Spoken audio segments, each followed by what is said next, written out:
I've gone back to my even light scene again. This one. There we go, even light. This one I am going to save as, and we will save this as night light. Night light is fun, and I'm probably going to keep my basic 3 lights that I've already got in the scene and just add a couple of lights inside the lampshades.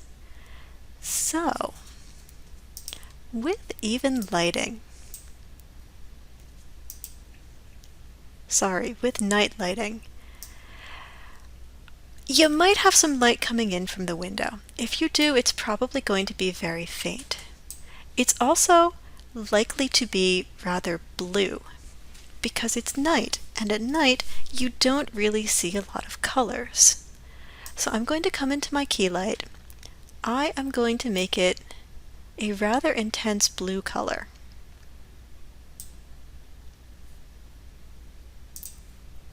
I'm going to move it a little bit further away from the scene. In this case, I will move along its object axis. And by pulling it back, I should be able to make it softer and more diffuse.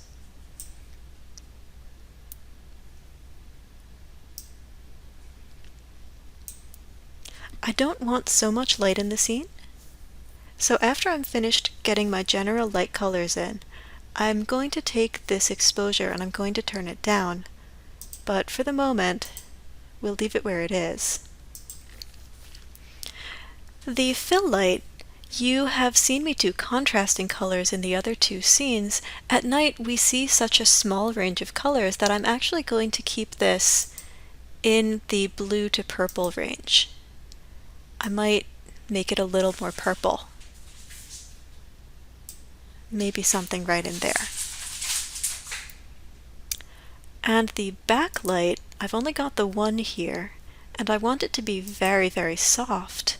So again, we'll come in and keep it in the blue range. Maybe I'll go to a slightly cooler blue and leave it right around there.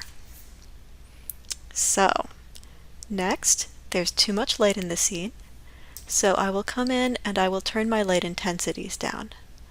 I will start with the key light. It's at 14. Let's see what happens if I bring it down to 12. I'll go even a little lower, take it down to 10.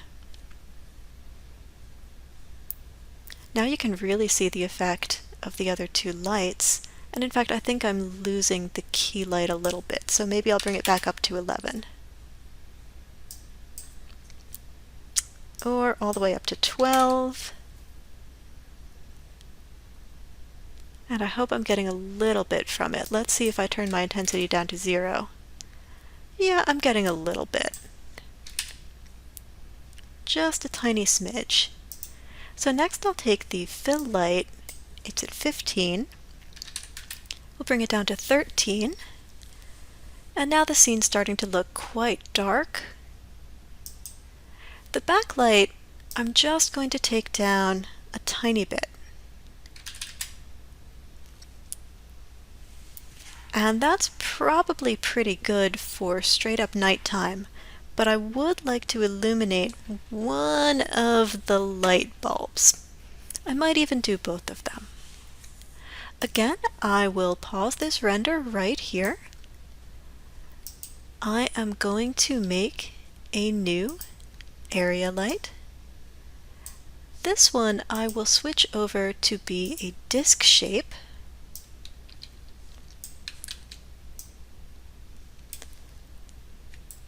And now the tricky part. I want to stick it inside one of the lampshades. I'll start this with my 4-panel view. Let's take this cone-shaped one here. That looks like the easier one. Just going to line that up with the light bulb in as many of the viewports as I can, and then rotate it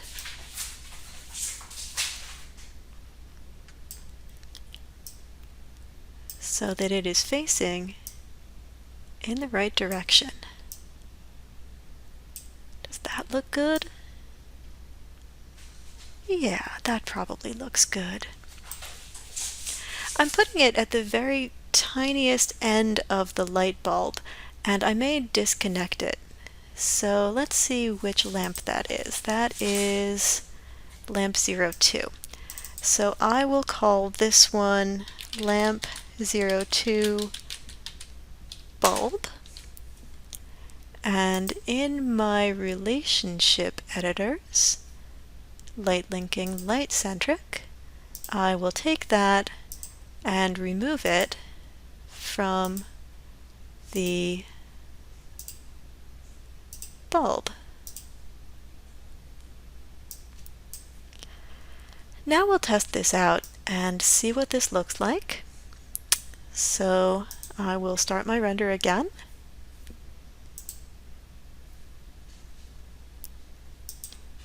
Over in my attribute editor, because this is a man-made light, I am going to give it a really intense orange color. That might be a little too much. Come down a little bit closer to white, and we'll turn its exposure up pretty high. Voila! We have light. I can repeat this process for the bulb in the other light. Because this is a quick tutorial video, I'm not going to at the moment. I'll let you figure that out for yourselves. This looks pretty good to me for night. If you feel like you're not getting enough range of colors, maybe you want a stronger blue, now that you've got that one bulb illuminated, you can start coming in and taking your fill and key lights and turning them down even further. I'm going to take my fill light and turn that down to 11, and now my scene is a lot darker. So it's pretty easy to come in and adjust and manipulate the lights once you know what they all are. This looks like a pretty good place for me to stop. In the next video, I will help you set up for your first lighting critique.